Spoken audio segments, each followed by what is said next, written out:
नमस्ते बालकों, मैं आचार्य रामप्रसाद सैनी उच्च माध्यमिक आदर्श विद्या मंदिर विवेकानंदपुरम में आप सभी भैयाओं को कक्षा 7 में विज्ञान विषय में पाठ 4 ऊष्मा इसका भाग 3 का अध्ययन कराने जा रहा हूँ। बालकों, मुझे आशा ही नहीं पूरा विश्वास है आप सभी इस वीडियो को यदि ध्यान से देखेंगे, देखने का प्रयास करेंगे तो ये वीडियो आप लोगों के लिए बहुत ही लाभदायक सिद्ध होगा।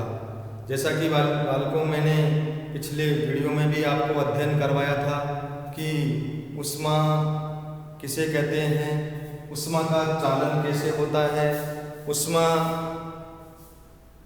गर्म सिरे से ठंडे सिरे की ओर बहती है। इसके लिए मैंने एक एक्सपेरिमेंट भी कराया था आपको कि एक लोहे की राड लेकर उसके प्रत्येक छोटे छोटे भाग में मैंने मोम के जो टुकड़े चिपकाए और उसके उसको हिस्से को ईंट से दबा दिया और जैसे ही हमने एक हिस्से को गर्म किया तो धीरे धीरे वो पिघल कर नीचे गिरने लगते हैं। ऊष्मा का संचरण होता है। तो ऊष्मा संचरण की जो विधियाँ थी उसका मैंने अध्ययन करवाया। पहला जैसे चालन थी, अब ऊष्मा संचरण की जो विधि है ऐसे संवहन विधि, इसके बारे में भी हम अध्ययन करेंगे बालकों। जैसा कि बालकों, विभिन्न पदार्थों में ऊष्मा का चालन किस प्रकार से होता है। बालकों, आपको ध्यान में होगा कि जल तथा वायु के कुचालक है। जल तथा वायु ऊष्मा के कुचालक हैं। जल तथा वायु ऊष्मा के चालक हैं। इसके बारे में भी मैंने अध्ययन किया था कि जल में और किस प्रकार से ऊष्मा का संचरण होता है, जल में ऊष्मा का संवहन किस प्रकार से होता है, इसके बारे में भी हम अध्ययन करेंगे। बालकों, हम ऐसे एक गोल पेंदे का इस प्रकार का फ्लास्क लेते हैं और उस फ्लास्क के अंदर हम जल भरते हैं। जल भरने के बाद में उसको एक इस प्रकार से किसी तिपाई पर या जैसा स्टैंड होता है उसके ऊपर रखते हैं और इस जल के जो पेंदे फ्लास्क का जो पेंदा है वहाँ पर हम पोटेशियम परमंगनेट का एक क्रिस्टल रख देते हैं। किसका क्रिस्टल रख देते हैं बालकों? पोटेशियम परमंगनेट का क्रिस्टल रख देते हैं। फिर हम धीरे धीरे बर्नर के द्वारा इसके हिस्से को नीचे पेंदे को गर्म करते हैं। हम देखते हैं कि जैसे धीरे धीरे ये गर्म होता है जल, तो धीरे धीरे गर्म वाला जो जल है वो ऊपर उठता रहता है और उसका स्थान ठंडा जो जल है वो लेता रहता है। इस प्रकार धीरे धीरे हम देखते हैं कि ऐसे ऊष्मा का जो संवहन होता रहता है और एक ऐसी स्टेज आती है कि वो सारा जल धीरे धीरे फिर वो उबलने लगता है और उबलने के बाद में वो भाप बनकर ऐसे बाहर की ओर निकलने लगता है। तो बालकों, इस प्रकार से ऊष्मा का जो चालन होता है, जो संवहन विधि है वो जल में होती है। संवहन विधि द्वारा जल का चालन, जल में ऊष्मा का संवहन किस प्रकार से होता है उसका अध्ययन मैंने आपको इसमें करवाया। बालकों, जैसा कि आपको ध्यान होगा कि समुद्री समीकरण क्या है? समुद्री समीकरण यानी समुद्र से स्थल की ओर आने वाली जो हवा होती है, जो समीर होती है, उसे हम समुद्री समीर, समुद्र से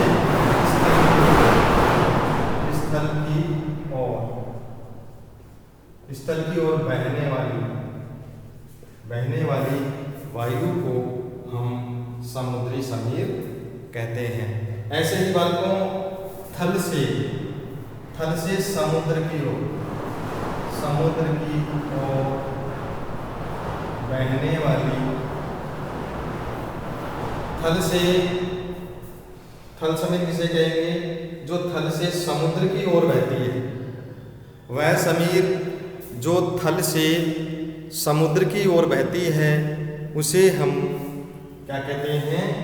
थल समीर कहते हैं। और समुद्र से स्थल की ओर बहने वाली वायु को हम समुद्र समीर कहते हैं। क्या कहते हैं बालकों?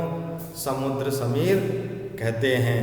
यानी समुद्री समीर किसे कहते हैं और थल समीर किसे कहते हैं, ये प्रश्न परीक्षा की दृष्टि से आप लोगों के लिए बहुत ही महत्वपूर्ण सिद्ध हो सकता है। बालकों, ऐसे ही आपने देखा होगा कि ऊष्मा संचरण की एक विधि भी है, जिसे जैसे सूर्य से हम तक ऊष्मा का एक अन्य प्रक्रम द्वारा आती है, जिसे विकिरण कहते हैं। क्या कहते हैं? विकिरण। किसे कहते? उसे क्या कहते हैं? विकिरण कहते हैं। यानी सूर्य से जो ऊष्मा का संचरण होता है, हमारी तरफ जो ऊष्मा आती है, वो कौन सी विधि द्वारा आती है बालकों? विकिरण विधि द्वारा। कौन सी विधि द्वारा आती है? विकिरण विधि द्वारा। जैसे ये हमारा शरीर जो ताप को ग्रहण करता है, हम बाह्य ऐसे टेम्परेचर को अनुभव करते हैं, तो किसके द्वारा होता है? विकिरण द्वारा, किसी माध्यम की। और विकिरण के लिए किसी माध्यम की आवश्यकता नहीं होती है। क्या होती है बालकों? विकिरण के लिए किसी माध्यम की आवश्यकता नहीं होती है। बालकों, आपने देखा होगा कि यदि हम बहुत सारे जैसे कुछ ऐसे कपड़े होते हैं, जैसे गर्मी और सर्दी, सर्दी के अंदर हम ऊनी और मोटे रंग बिरंग की कपड़े पहनते हैं, है ना। ऐसे ही गर्मियों के अंदर हम श्वेत और सूती कपड़े पहनते हैं। बालकों, ध्यान करेंगे आप लोग, इस बात पर विचार करेंगे, चिंतन करेंगे कि गर्मियों के अंदर तो हम सूती कपड़े पहनते हैं, हल्के कपड़े पहनते हैं, श्वेत रंग के कपड़े ज़्यादा पसंद करते हैं। इसका रीज़न है बालकों, ये जो श्वेत रंग के जो कपड़े होते हैं, ये जो सूर्य से आने वाली विकिरणें होती हैं, उनको ये परावर्तित कर देते हैं। जबकि जो काले रंग के कपड़े होते हैं और ऊनी रंग के जो कपड़े होते हैं, ऊनी कपड़े होते हैं, ये सूर्य से आने वाली जो प्रकाश की किरणें होती हैं, उनको ये अवशोषित कर लेते हैं। क्या कर लेते हैं बालकों? अवशोषित कर लेते हैं। इसलिए गर्मियों में हम श्वेत कपड़े, हल्के सूती कपड़े पहनते हैं, और सर्दियों के अंदर हम जो कपड़े पहनते हैं वो काले रंग के कपड़े, और वैसे ही हम ऊनी और मोटे रंग के कपड़े भी पहनते हैं। तो बालकों, यदि आप इस प्रकार इस वीडियो को ध्यान से देखेंगे, समझेंगे, समझने का प्रयास करेंगे, तो ये वीडियो आप लोगों के लिए बहुत ही लाभदायक सिद्ध होगा। आप अच्छे अंकों से उत्तीर्ण होंगे। आप इस वीडियो को ध्यान से देखें, समझें, समझने का प्रयास करें कि किस प्रकार से ऊष्मा का चालन होता है। जल तथा वायु ऊष्मा के चालक हैं। जल में ऊष्मा का संवहन कौन सी विधि द्वारा होता है बालकों? तो आप कहेंगे जल में ऊष्मा का जो चालन है वह संवहन विधि द्वारा होता है। ऐसे ही ठोसों में ऊष्मा का चालन किसके द्वारा होता है?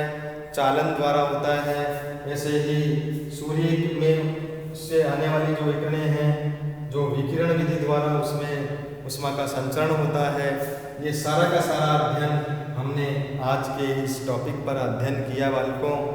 दूसरा पॉइंट है हमारा कि समुद्री समीर किसे कहते हैं, थल समीर किसे कहते हैं। समुद्री समीर समुद्र से स्थल की ओर बहने वाली जो वायु होती है उसे हम समुद्री समीर कहते हैं।